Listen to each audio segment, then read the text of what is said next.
Hi, everyone. Welcome to a brand new episode of Not Aspirational. I'm your host, Hannah Aaron Brown.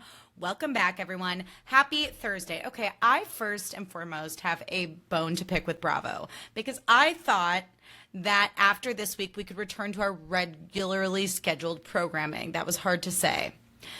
We could return to our regularly scheduled programming. However, at the end of the Summer House reunion this week, part 3, they said, but wait, there's more. And listen, I've had enough.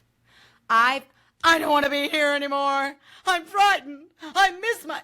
that's a TikTok sound. I don't want to be here anymore. I really don't. I feel like this is a deep cut, but I don't know if any of y'all are familiar with a little known film called The Red Shoes. But basically it's about this dancer who she wants to be an amazing dancer. I haven't seen it since I was 10, and I was probably too young to be watching it, but that's neither here nor there. So amazing ballerina is I want to put on these red shoes. Well, the red shoes won't let her stop dancing. So this thing that she loved so much ends up, you guessed it, killing her. And that's where I'm at with Summer House right now. I'm it's like I put on a pair of red shoes and I can't stop dancing. I don't want to talk about this anymore. Full disclosure, we're going to, because we're in this now, I got to see it through. I don't want to talk about it anymore. I'm so fucking tired, and there's other important things going on in pop culture right now that I would love to touch on, including but not limited to Kylie Jenner and Khloe Kardashian were both spotted with, you guessed it, French pedicures. Oh, I think French pedicures are an abomination. Why would you want to make your toenails look longer? You know what I mean? I just don't think it looks as clean and classy on toes as it does on fingers. And some people would even argue that it doesn't even look that classy on fingers. I have a French manicure right now with some cute flowers on it. And every time I have a French manicure, I feel like very Edie Falco in Sopranos. You're not to play Mario Kart for 3 weeks. But not everyone's into them. But I'm definitely not into them on the toes. And I would love to be talking about hard-hitting pop culture journalism like that, but I can't because I put on the red shoes that are Summer House, and I can't fucking take them off. I can't stop dancing. So we will be doing this again next week, and then after that, we'll be back to our regularly scheduled programming and episodes on Wednesdays. I do think part of why I wanted, when I brought back Not Aspirational a year and a half ago, which is crazy, I wanted to have Wednesday episodes because I was Wednesday is hump day. People are they're over it. They want it to be the weekend. So I wanted to give people something fun to look forward to on Wednesday because it's the bridge between the shitty work days and the fun work days that are closer to the weekend and have weekend energy to them. So being a Thursday podcast these last few weeks has been weird, and I don't feel at home and I don't feel comfortable. Also, I'm behind on so many other shows right now because Bravo has me in a chokehold. I am behind on Love Island. I've literally not even finished the first episode. And every day you fall behind on Love Island, it's good fucking luck getting caught up. My day job has been so busy that I can't have background TV, which is hard. It's been requiring all my brain power. Whatever little brain power I have left, because I've been feeling a little burned out, but that's neither here nor there. Then, also it's first world problems to be oh my God, I can't have a background show during my remote job. Blah. Hannah, shut up. Okay, there we go. I'm also behind on Widow's Bay. As of tonight, there's a new episode. So now I'm 1 week behind on that. I just got into the show The Burrows on Netflix, which is a Duffer Brothers show. It's literally Stranger Things with old people. Very interested in that. I've only seen the pilot. Don't have time to keep watching. Real Housewives of Rhode Island, I don't know them. Southern Hospitality fully fell off. I'm overwhelmed, and I feel as though I'm going to need a little Bravo detox after Summer House is really wrapped after next week. But then Next Gen NYC is coming back, so it's what's a girl to fucking do? There are only so many hours in the day, and I don't like feeling left out. I don't like not knowing what's going on. And with Love Island, I feel everyone on the internet is having so much fun, and I don't know what's to come. But I will say, here's a reframe. Shout out to Dr. Doctor. We're working on reframing. The reframe is, if you're behind on a show, think of it this way. By the time you get caught up, you'll have so many people you can text to be oh my God, I just got to this part. And they'll be oh my God, you finally got to that part. I can't wait to talk to you about it. So there is something to be said for being a bit late to the party on a TV show, but I do need Summer House to end. I'm ready to move on. You know what I mean? A couple other personal updates. I was in Chicago last weekend and I visited my grandma and my aunts and my sisters and my cousins, and it was so, so fun. I just spent all my time in the suburbs, and I got to go to lunch with my grandma and my aunts, and Jake came. And so it was really nice to just have like quality time with my mom's side of the family. Because when I'm in Chicago, it's like I have my dad and my older sister in the city, and then I have a bunch of family in the suburbs, and it can just, and like friends too. And so it can just be hard to find time to see everyone. So having like a stretch of days where I just got to like hang out with my grandma and my aunts and my cousins and my sisters was really, really special. I went to Three Tarts in Northfield, which has one of my favorite desserts of all time, their smiley face sugar cookie. I'm salivating right now just thinking about it. When I was a kid, I would go to dance class at the studio, like right next to Three Tarts, and then I would go to Three Tarts after sometimes with my mom and get a cookie, and it was the best. So getting to have one of those cookies was really special. I also took Jake to my very first serving job ever, Bluegrass in Highland Park. Amazing, amazing food. Shout out to Joni and Jim. Love them. And we had so much fun. Joni sent us a free dessert. We got this like mini bananas Foster, and I got my favorite salad of all time and the bread with the cinnamon butter. And it was so fun. If you ever find yourself in Highland Park, Illinois, highly recommend. And we just had a lot of really good quality time. Also, oh my God, on the plane ride home from Chicago, we flew out at like 6:30 on Sunday, and I watched My Old Ass on the plane. I watched it when it came out in, I think, 2024. Y'all, if you haven't seen the movie My Old Ass, it is so fucking good. And to me, it is like a case study for why we need women writing and directing movies and like telling stories. Because like when I tell you, it's one of the most perfect movies I've ever seen. Like I loved it the first time. I loved it even more the second time. I was like ugly sobbing, but like in a good way, like in a cathartic way on the plane. And before you ask, I had no plane wine at all. I was dead sober, just like sobbing on the plane, because it's just like a really beautiful coming of age story. And I just think there's something for everyone in that movie. So if you haven't seen My Old Ass, check it out. And I like was so moved by it. I was like so close to trying to DM Megan Park, who wrote and directed it. Just to be like, oh my God, thank you so much. I saw you have a new movie with Lucky Chap. Like, please just keep storytelling forever. But she's not on Instagram anymore, which is really when you know that you've made it. But God, that movie's so fucking good. It's so good. Summer House news. Let's get into it. Okay. Reunion aside, we got footage of Amanda spitting in West's mouth in Italy. Disgusting. Let's start there.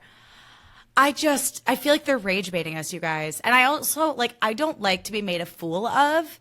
And I do feel like they're rage baiting us. And I feel like by giving into it, I'm almost like giving them what they want at this point. And I don't like that.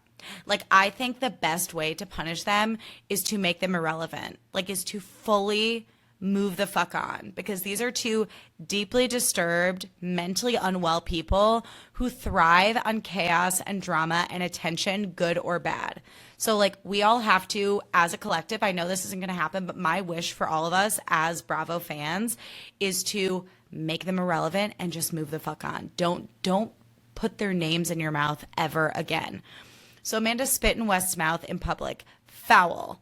And I mean, listen, I know that I was watching the first episode of Love Island. Some people have a kink where they like spitting in each other's mouths. I'm not here to yuck anyone's yum, okay? I am here to yuck doing that in public. It's not my business. Note to self, after a long day at work, I don't need to see that. That's how I felt. I was full Valerie Cherish mode. I didn't need to see that. None of us did.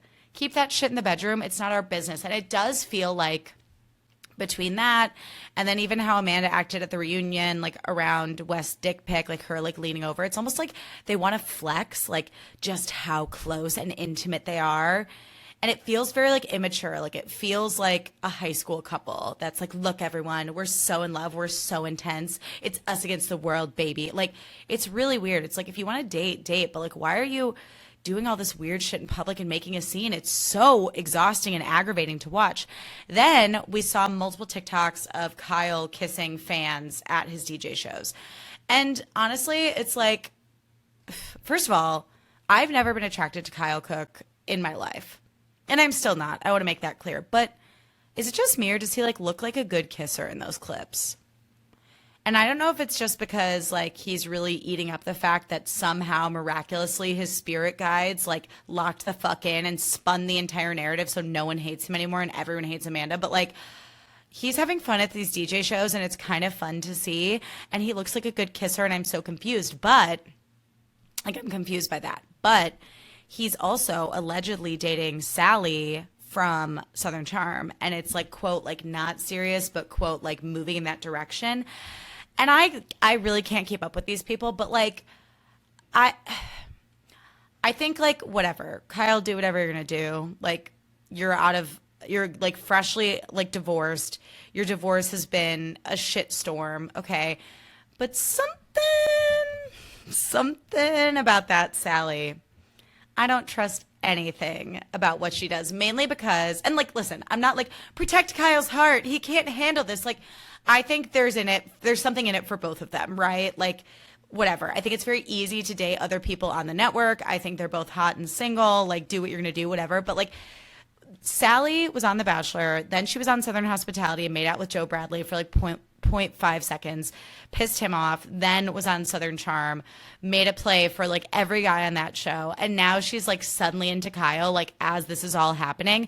I just think if I'm Sally, there might be a little bit of strategy. And I think if Sally got her way, she would have like a Paige and Craig situation where she got to do double duty and be on two shows, both Southern Charm and Summer House, maybe even in the city. That's my tinfoil hat theory. I think, of course, like, I'm sure they're having fun. I'm sure they're having sexy hookups and they're having a great time together. But I don't think Sally just like went for Kyle out of nowhere. I think there's definitely something in it for her. And that's what I'll say. And then the final piece of Summer House gossip, although God knows by the time this drops in 8 hours, there will probably be something else.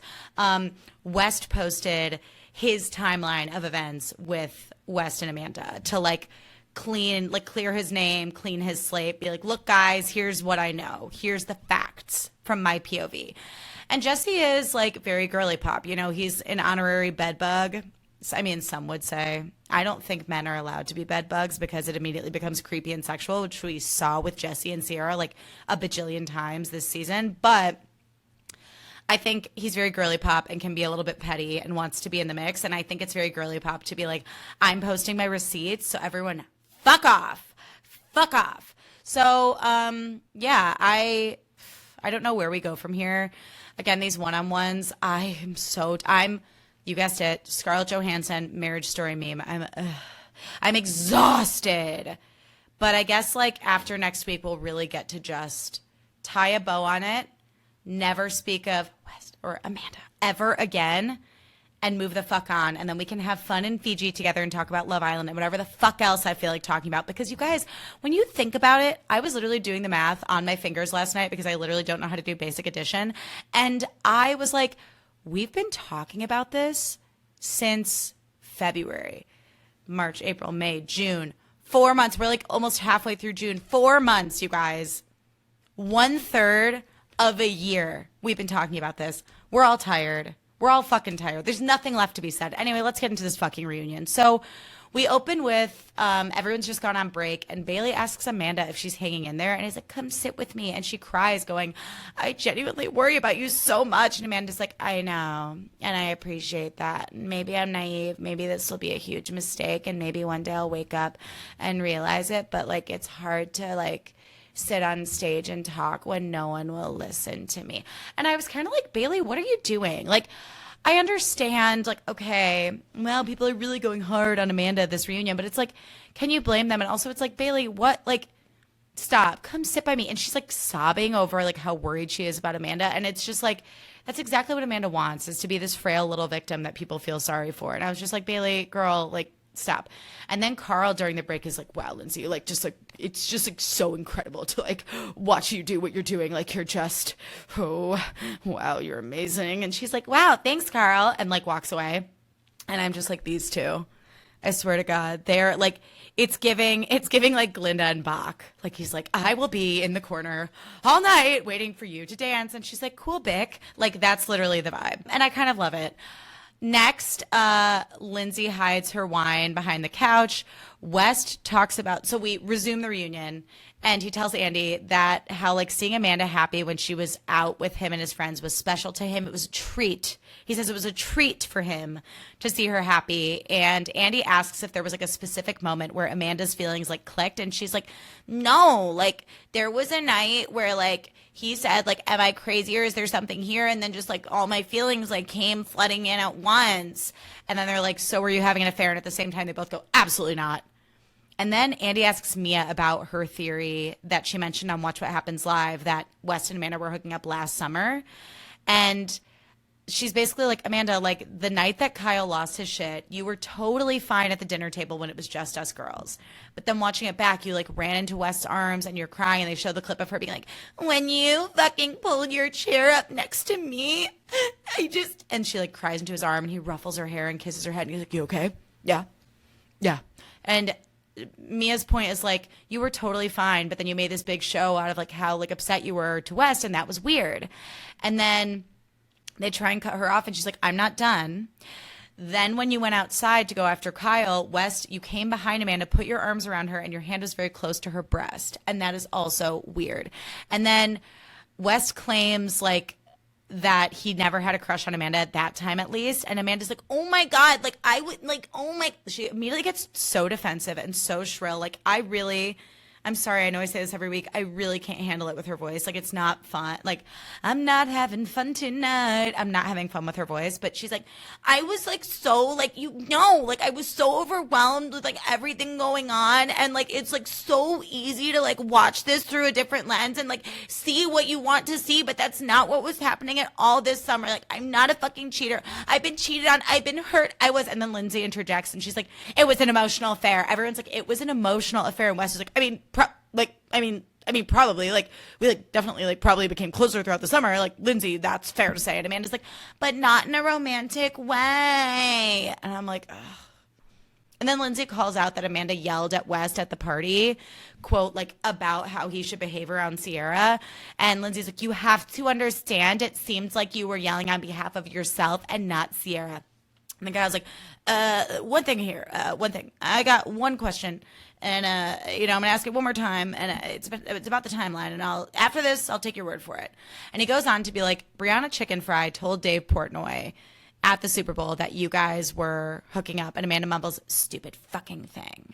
And Kyle's like, now listen, there's only 2 weeks between when we split in the Super Bowl. So somehow, some way, your close friends thought of you as an item, within this 2-week period. Now, I had someone DM me saying, don't let them fool you. This goes back to 2025. And Amanda's like, that's not true. And Kyle's like, was there any physical activity? Did you guys ever hook up in 2025? And Amanda's like, on my fucking life, on my dogs, no. Now listen, we got to go back to, it always comes back to Vanderpump Rules for me personally, when Kristen says to Stassi in season 2, on my nieces and nephews and my mom and my grandma, no, I never hooked up with fucking Jax. And like, people have been saying this online, like, once you start betting on the lives of your loved ones, it's like, then you're lying. It's just a bridge too far. It's like you're doing too much. Then Mia asks if West and Amanda came forward because of the speculation, or were they just going to like continue lying to everyone? And Amanda's like, she says it was about figuring out a lot, including but not limited to if West was actually exclusive with Miha.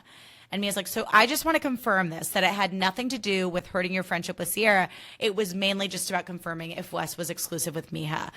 And Amanda's like, in that moment, like, that's like all I could understand how to do. And I'm like, again, sorry for lying to you, Sierra. I know she was like nervous, again, floppy air quote. God knows if she was even nervous, because I personally think that it was like a combo of Xanax and alcohol, if I haven't already said that, which we'll get into later. But her grammar was kind of all over the place during this episode, no? Like, sometimes I'll speak so fast that like my mouth can't keep up with my brain and I'll like stumble over my words, but like the grammar was just like all over. Anyways, moving on. Andy asks if there were other girls that West was hanging out with during that time. And he asks if Miha knew. And West is like, like I obviously wasn't the clearest, but I told her it wasn't an exclusive relationship in like November, December. And Sarah's like, and you're lying because you sent her flowers on Valentine's Day. So when does the lying stop? And West is like, Yeah, I mean, I've been not clear with like a zillion women I've dated. And Kyle's like, and you understand how that's like concerning because I still care for her. Last question. Were you exclusive with Miha? And Lindsay's like, you're a pathy. You're a pathy. Normalize calling people a pathy. I've never heard that in my life, but Lindsay threw that out the entire season, or the entire reunion, all three parts. And Kyle's like, because earlier today you said you weren't exclusive. Now you're backtracking. And Lindsay and Sierra reveal that they have both been talking to Miha. And Andy has West confirm that he was in fact seeing Miha for 14 months. Sierra says he was telling Miha he loved her, and West has this shit-eating grin on his face, and Sierra's like, you can't even look at me in the eye because you know that you're lying. And then it's revealed that West flew Miha out for a game with his dad in Montana, and Amanda's like, I had some of this information, not all of it. And Andy asks Amanda if it bothered her that he sent flowers to Miha on Valentine's Day, and she's like, I mean, no, there wasn't really anything going on then. And then Bailey clocks to Mia on the side. She's like, the Super Bowl thing is incriminating because, Dave Portnoy has no reason to get involved. And Mia's like, when is the Super Bowl? And Bailey, without missing a beat, goes February 3rd. Bailey's just a sporty girl. I mean, listen, she annoyed me at the beginning, like giving Amanda grace, but I did think this moment where she was just like, February 3rd, Super Bowl, was funny. Then Andy asks if anyone met Miha, and they confirm yes. Like Jesse is like, yes, I met her. And then I was confused at this part, y'all. Maybe some of you could message me and offer clarity. I drink every time me or someone in this episode says the word clarity. But like in this moment, they cut to a picture from April 14th of 2026 featuring West, Ben, Jesse, and Miha. But like April 14th would have been 2 weeks after the statement with West and Amanda came out. So why was Miha like hunky-dory in a picture with West, Ben, and Jesse on April 14th, 2026? Isn't that weird? I was very confused by that. And then they all confirm that Miha was under the impression that they were exclusive. Everyone's like, so yes, West, that is a girlfriend. You had a girlfriend. And Amanda looked like a little confused here, but to be fair, she's looked like so confused and vacant throughout the entire reunion that it's like hard to tell if this moment like hit her some type of way. And Jesse confirms that he met Miha in October in Montana. He's like, I always, thought that she understood that they weren't exclusive. And Jesse at this point, he's a mess. He's fully crying. He's like, I feel lied to. And I'm upset that the sanctity of the friend group feels broken. And West, I wouldn't have expected this out of you. And West goes, I apologize, Jesse. Because once a fucking again, West can't say the word sorry. The word sorry is nowhere to be found. I really think, y'all, if we were to tally it up, which I'm not going to because I don't care enough, I think he said the word sorry maybe 3 times throughout all 3 parts of the reunion. Then Andy asks if West and Amanda had been monogamous since they expressed feelings for each other. And then there is an awkward, like 5 to 7 second silence. And West is like, not since we expressed feelings, but since the statement, yes. And Andy asks West if he feels pressure to make it work with Amanda. And Andy's like, I mean, it seems dangerous to me for someone with very clear commitment issues. And Kyle is fully crying. He says he considered West one of the best things that happened to the show because he considers him one of his best friends. And he admits he still has love for Amanda, and he's very concerned. He's like, listen, you got to understand. Our marriage was not a good marriage. You had a front row seat. You knew she was in a vulnerable spot. And to quote you, you said, yeah, I'm going to show her the streets. And then deciding to make that move and show her these feelings, you've essentially completely isolated her. She's completely alone on an island. And what is your plan for Amanda? I'd like to think that you care about her and you feel like you owe her something, but where do you go from here? I mean, he was like a dad. He's like, what are your intentions with my daughter? So crazy, like so fucking crazy. And then, which by the way, a quick tangent again, like Kyle is not a perfect person, but I do think it's rather magnanimous. And I've said this before, but I think in this part too, I think I respected that he was like, I still care about this person very much. She really hurt me. Fuck if her and I are together. Do you realize that what you're doing to her and the position you're putting her in is fucked up, and it's not actually the way that you treat someone that you claim to care about the way you care about her? Like, is it making sense to you? And I appreciated that he asked those questions, that he pressed him on that, because it's true. It's like, if you look at the dynamics of this, I don't want to paint Amanda as a victim because that whole Amanda is fragile and she's just a baby thing we all know pisses me off. But it's like, if we are looking at this, she was in a vulnerable spot coming out of her marriage, and West kind of sliding in, like moving in on her, knowing what he knows from Kyle's perspective is so like dirty and dark and manipulative. And I was thinking back to the Super Bowl weekend that I spent with both Kyle and West on that boat in San Francisco. And I remember at the end of the event, I was chit-chatting with West and he goes, you know, I don't even want to go to the game. I just want to be on this boat with all these people. And I know this sounds stupid because I consider myself a smart person, but it was so convincing when he said that. I remember thinking, oh, that's nice. You know, a lot of Bravo people don't give a fuck about us Bravo creators. That's really sweet. And part of me believed him. And I got home and I was like, Jake, he was definitely just being nice. And Jake's like, yes, Hannah, he was just being nice. He's a straight man. He wanted to go to the fucking Super Bowl with his real friends. And I was like, thank you. Thank you. Like, it really, I swear to God, he has some kind of spell where he seems like this really nice guy in person. And it's really crazy to see everyone in the cast catch him in this in real time. Then Wes says part of their... Thank you. My producer is pouring me a little more wine. I will say, I'm locking in for quick tangent. I'm locking in for the 4th of July because I refuse to feel insecure at the family cookout. We're going to Kansas City to see Jake's family for the 4th. And I do well with deadlines. So I'm like, 4th of July, that gives me like, you know, a month and some change because I started like beginning of June. To feel good about myself and to just sort of like lock into some healthier habits. So like 10,000 steps a day with a weighted vest. We're working out more. We're like keeping track of our nutrition. I'm drinking very selectively and very intentionally.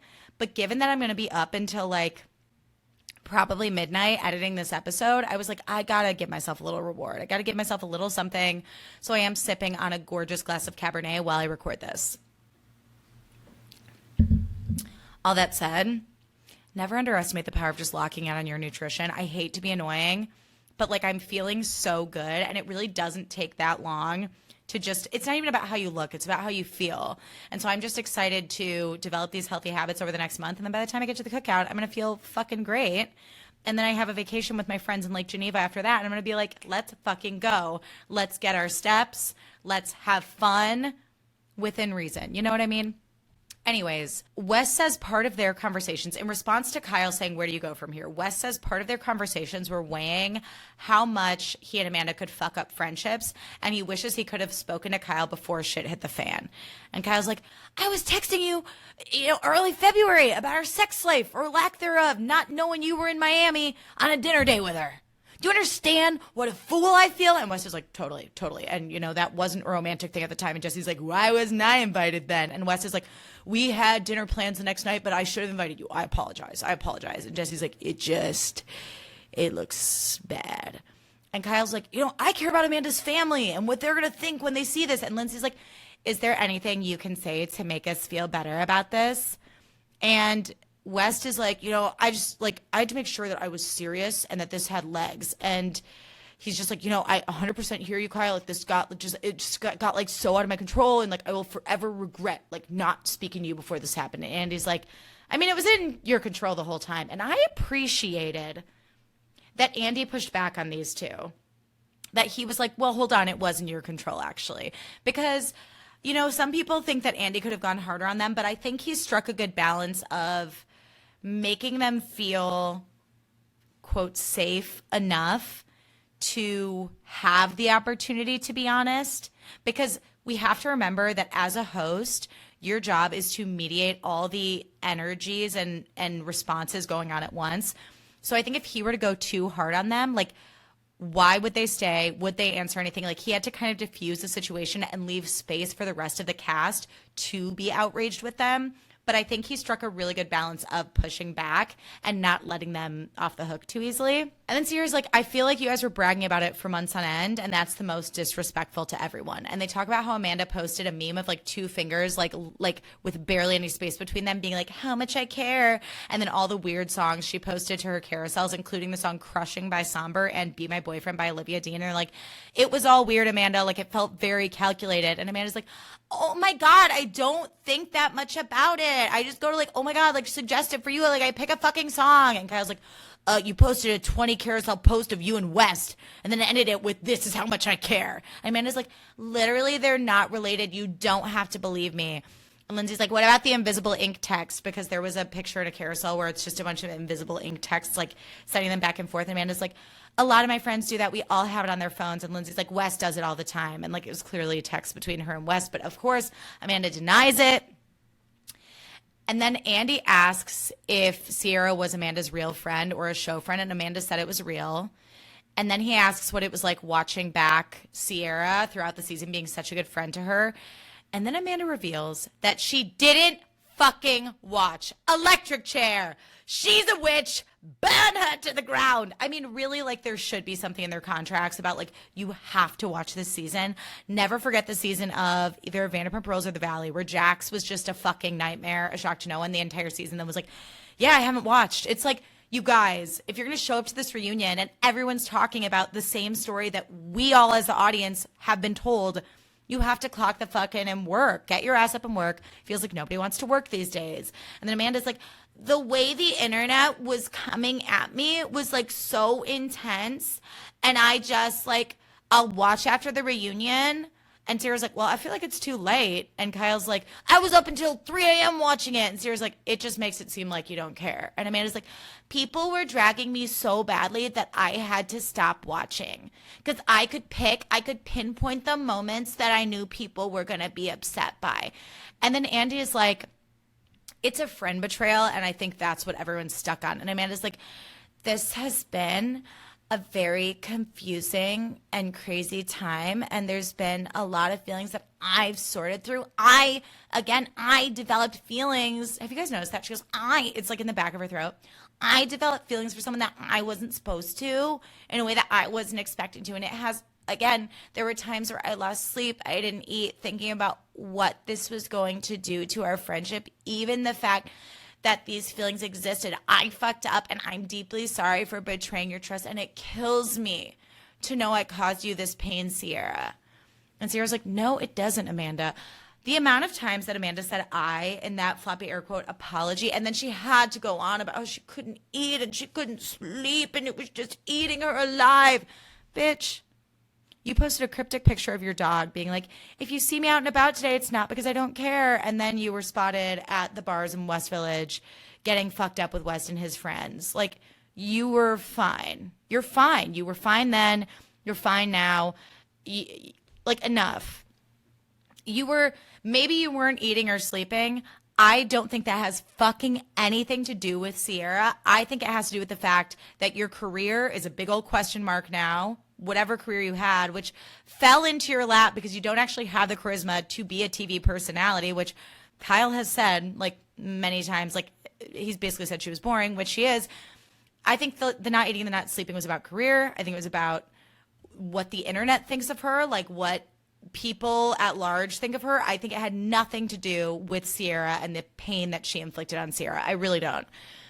Then Sierra talks about how Lindsay had to come and pick her up off the bathroom floor so she could go to her job because this was sad. She was like crying. And she's like, I can't fathom that Wes propositioned you and you said yeah. And she's like, if anything, you should have considered that he wanted revenge on me because he resents me so much that he wanted to embarrass me and have his last little word. And this is his last little word. And he's only with you to spite me. So have fun. And I said this last week, I don't think he's with Amanda to spite her. I think he's just such a selfish prick. I don't think he was thinking about Sierra at all. But I completely agree with Sierra that it's like, it shouldn't have gotten that far. Even when he confessed his feelings, like she shouldn't have been like, yeah, okay. Like, it's crazy. It's crazy. It shouldn't have gotten far enough that West felt so comfortable to and so bold to admit to Amanda he had feelings for her. And even if it got to that point, like, let's just say,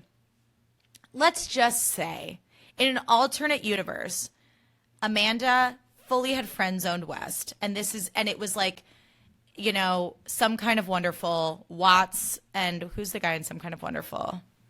I forget. Eric Stoltz and Mary Stuart Masterson, if you know, you know. But basically, Eric Stoltz friend zones Mary Stuart Masterson, aka Watts, the entire movie, and she has to see him going out with this hot popular girl, Amanda Jones. Finally, in the end of the movie, he realizes, like, oh, my God, Watts, it's always been you. And she's like, oh, my God, I can't believe you finally see me this way. That's what I always wanted. That's not what happened with West and Amanda. But let's just say that Amanda was Eric Stoltz and West was Watts, okay, Mary Stuart Masterson. I just think there's no world because of Sierra where she could have been in a place for it to just all click into place and be excited about it and feel good about it. Do you know what I mean? I feel like that was such a long-winded and like honestly horrible metaphor. But I'm just saying, like, even if she did nothing to make him think that there might be something there, there's no world in which she should have indulged it at all. I guess that's what I'm saying.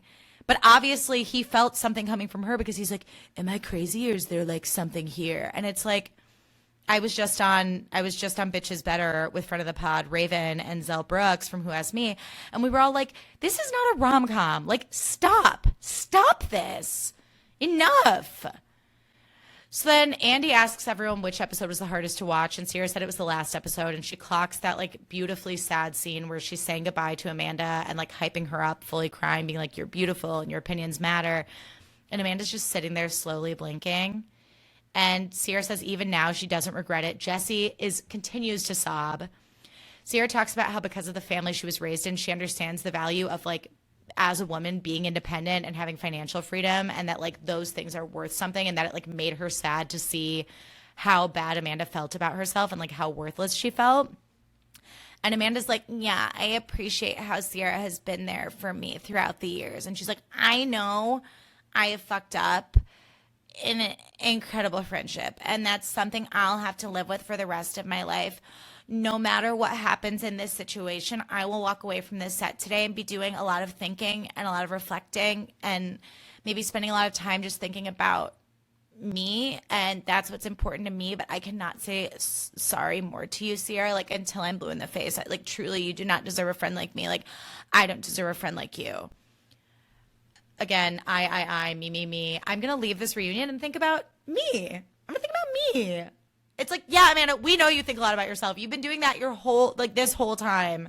And this is where it's led you. Like maybe, light bulb, maybe after 10 hours of circling the fucking drain and feeling like we've gotten hardly anything out of it, yo ass, maybe you should think about someone other than yourself for a change and actually think about how your actions affect people and how they really hurt multiple people, but a girlfriend who really fucking deeply cared about you and showed up for you time and time again. Like, for the love of Pete. And also just like her saying, you don't deserve a friend like me and I don't deserve a friend like you.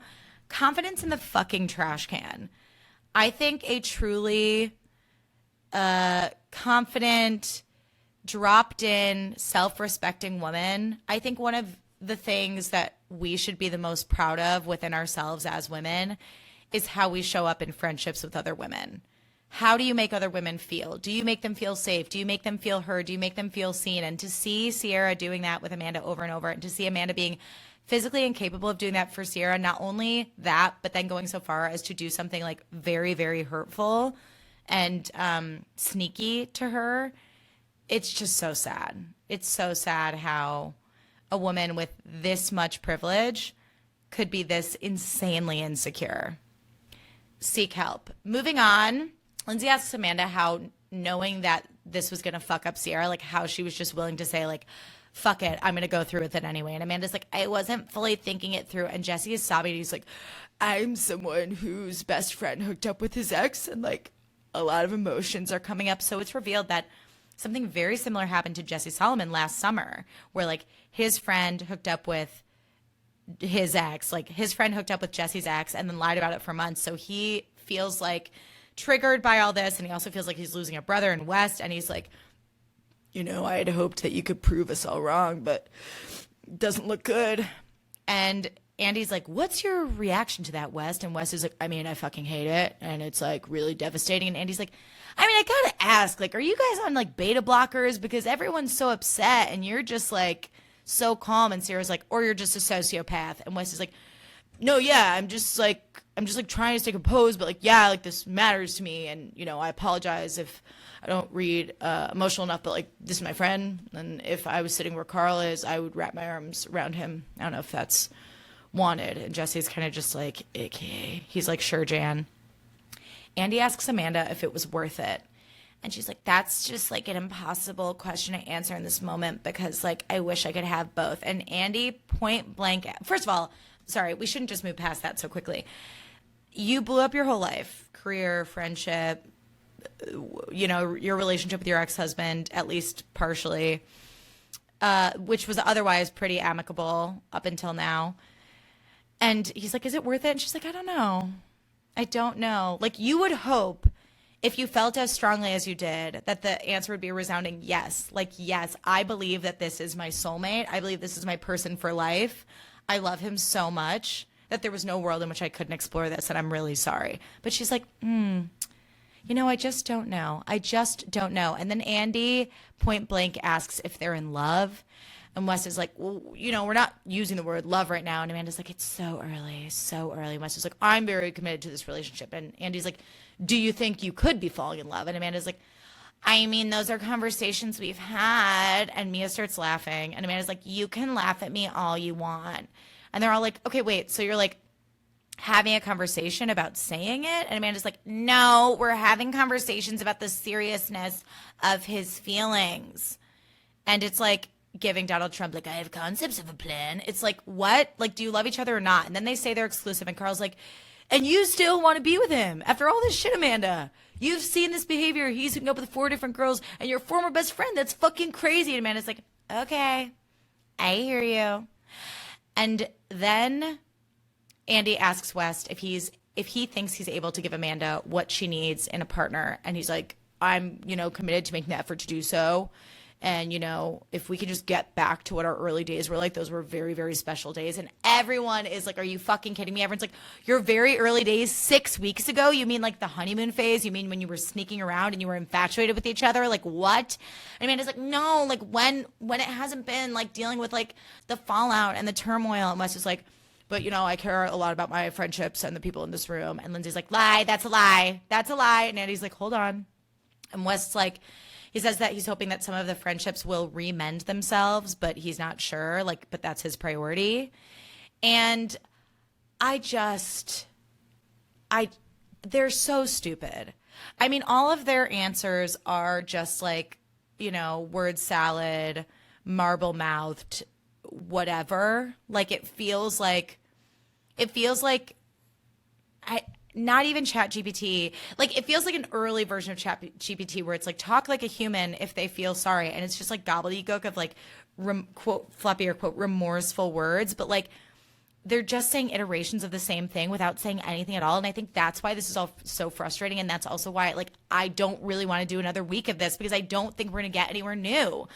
So then Andy asks Amanda if she said, act like you like me at the Yankees game. And she says that she thinks that was probably a sentence, but that it was a longer statement. And that was just like the tail end of it, which, like, babe, that's not great. It's even if it's a joke, it's kind of one of those like, just kidding, not reallys, And then Ben jumps in. He's like, from the perspective of KJ and I, you boys welcomed us in with open arms. We had a great summer. We were bouncing off of each other. There was quite the bromance and everything. And we get a montage of all the guys broing out. And Ben's like, I truly believed you were one of the boys. That was the thing that's kind of the most disappointing is I know that that's how to roll. And I think that's what breaks my heart the most is, the boys literally breaking down in tears because it's cut them so deep. And you're one of the leaders of the pack. It's a monumental letdown and, of everything and crushed it all to smithereens. And it just doesn't feel like you kind of understand the gravity. And Wes is like, I knew it was an issue, but I've learned today that, and he just like trails off and it's like, you knew it was an issue. You knew it was an issue, but you've learned today, now that your boys are crying, that like, oh yeah, maybe you did something kind of fucked up, Wes. Just maybe, just an observation, just an idea. Then Sierra confirms that Jesse said that Wes was going to come in combative. And Wes says that this all breaks his heart and he's sorry. And he thinks at this point people know that friendships matter to him, but he's compromised that in more ways than one. And Sierra's like, we don't know that anymore, actually. Like, and it's true. She's like, we don't know that you prioritize friendships anymore or that they matter to you because of how you've acted. And then Kyle asks West how many situationships he needs for it to be enough. And you guys, I've said this before. I'm saying it again. Mark my fucking words. When him and Amanda don't work out, in the next 6 months or so, West will go to rehab for sex addiction. That is going to be how he rehabs his image. He's going to go to rehab for sex addiction.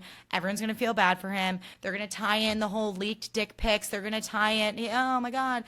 That's what's going to happen. And it's a good question. How many situationships is enough? Like, you're filling some sort of empty void. You don't value women. Like, there's a lot of layers to peel back there that are far beyond my pay grade as a virtually free independent podcast host. Moving on. Lindsay thinks it's to gain followers from each situationship and get something out of it. Dark. Then they take a break. Mia and Lindsay are talking about how after 10 hours, they still have no clarity, and they actually know less now than when they walked in. Mia's sipping her rosé. Lindsay's eating some chips. Andy asks West how he's doing. He's like, oh, horrible.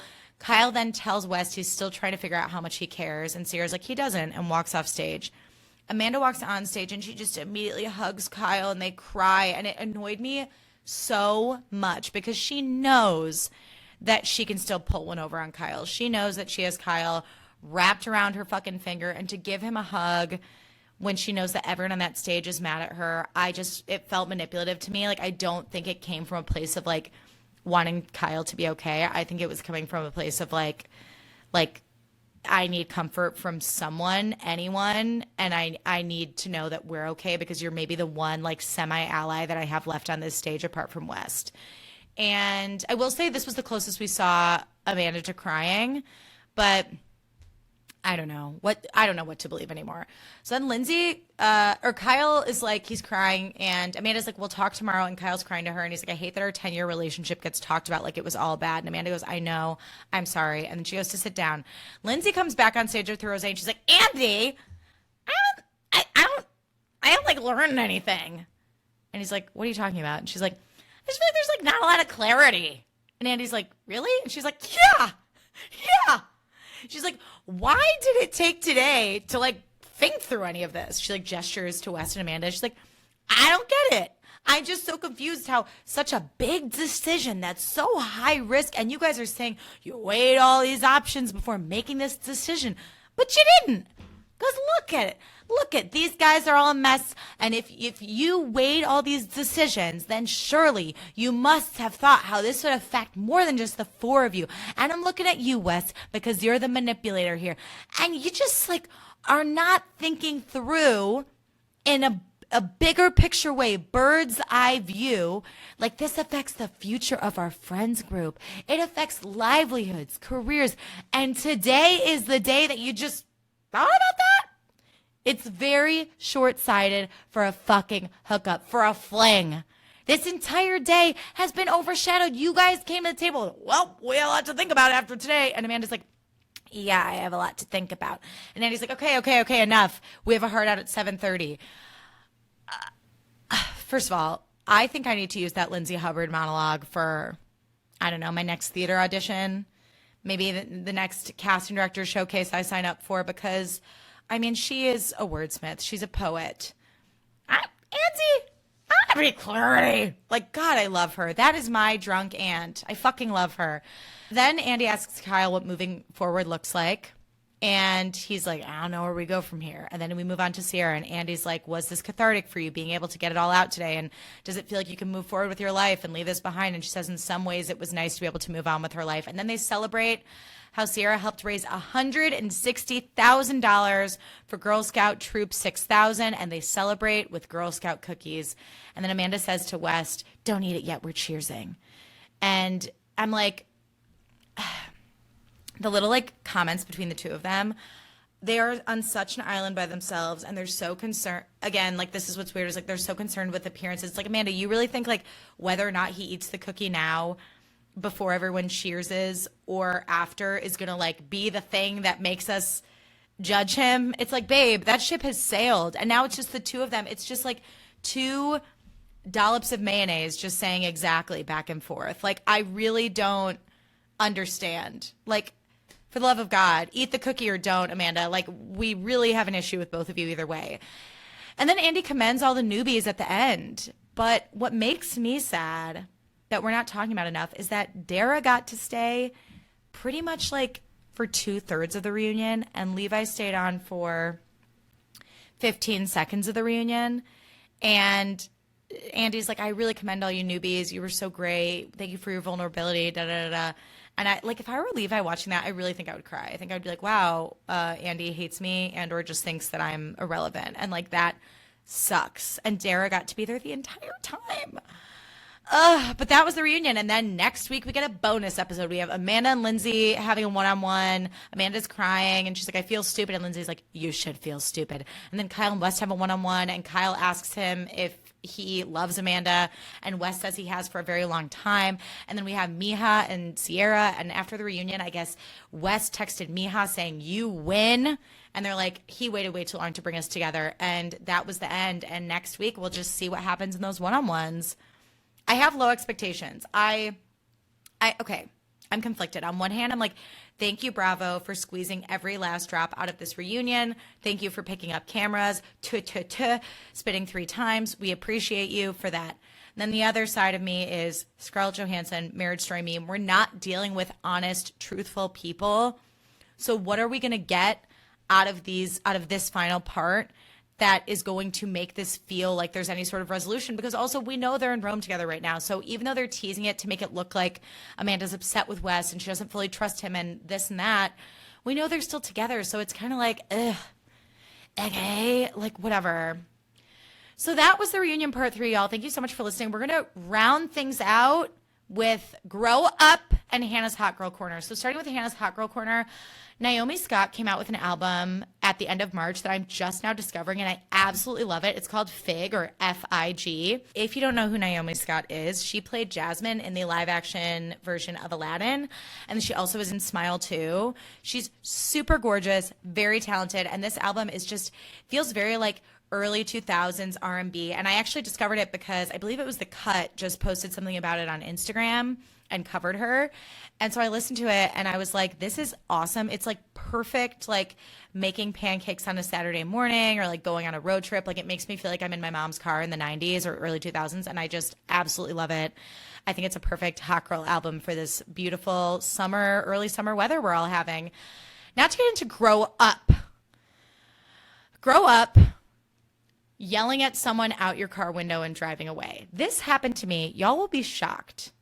This happened to me like twice within the last couple weeks. And I know that you're going to think, well, Hannah, maybe you're just a bad driver. But I swear to fuck you guys, this was not about my driving. Okay, first instance. I was driving through a very narrow side street in my neighborhood. A car was coming up the street. There was a car parked on the right on my side of the street, as well as someone handling their garbage cans standing in the middle of the street. So the car was coming up slowly, and I figured, I can just slowly maneuver around this car and this person. Like there was no safe way for me to get around them. Like I had to take the left side of the street. And the car was driving up, and as they passed me, they go, "What the fuck was that?"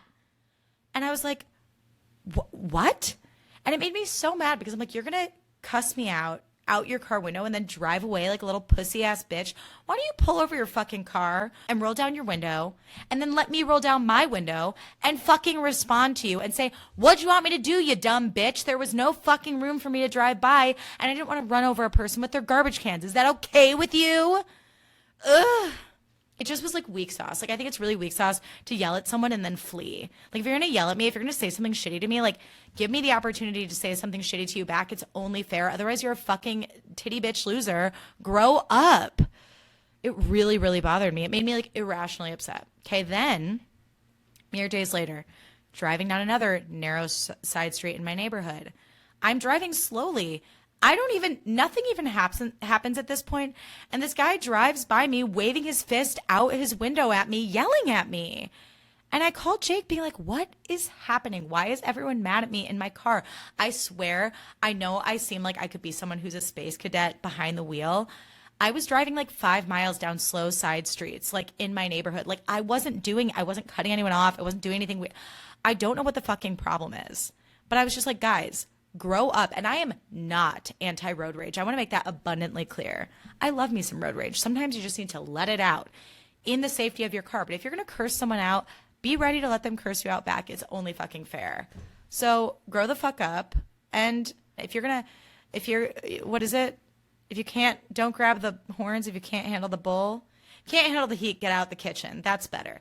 It's like, if you can't handle the heat, get the fuck out of the kitchen. I'm not in the mood. Grow up. Anyways, y'all, that was this week's episode. Thank you so much for listening. Can't wait to see, I can wait to see what next week holds on Summer House, but I can't wait to get back to a regularly scheduled programming because I just feel like there's so much going on and there hasn't been like time to talk about it. But let's get through the rest of Summer House together. Thank you all for being on this journey with me. Thank you all so much for listening. Yo, my listens are higher than literally ever before. And I want to remind you all, like, I'm a pretty small independent podcast. I've never had a ton of listens, but I do have such an amazing micro community of you guys who listen like regularly and who send me nice messages and who share the show. And I just like really cannot explain how much it means to me. So thank you all so much for being here. If you love this show, leave it a rating and a review, send it to a friend, share it on Instagram, leave a comment on YouTube. You can watch full episodes on YouTube, which is probably really crazy during these Summer House episodes because when I'm impersonating people, I do kind of physically shift. It's the actor in me, if you will. And I know that sounded pretentious, but unfortunately it is my truth as a theater kid. So watch full episodes on YouTube if you want. Leave comments wherever. Thank you all so much for listening. If you don't follow me already, follow me at Hannah Aaron Brown across socials. That'll be in the show notes for you, all my handles. And as well as everything I've ever mentioned on Hannah's Hot Girl Corner, like shoppable items, that's always linked to the show notes for you in case you want to treat yourself to any of the things I have mentioned. I think that's all for me. I love y'all. Thank you so much for listening, and I'll see you soon. Bye.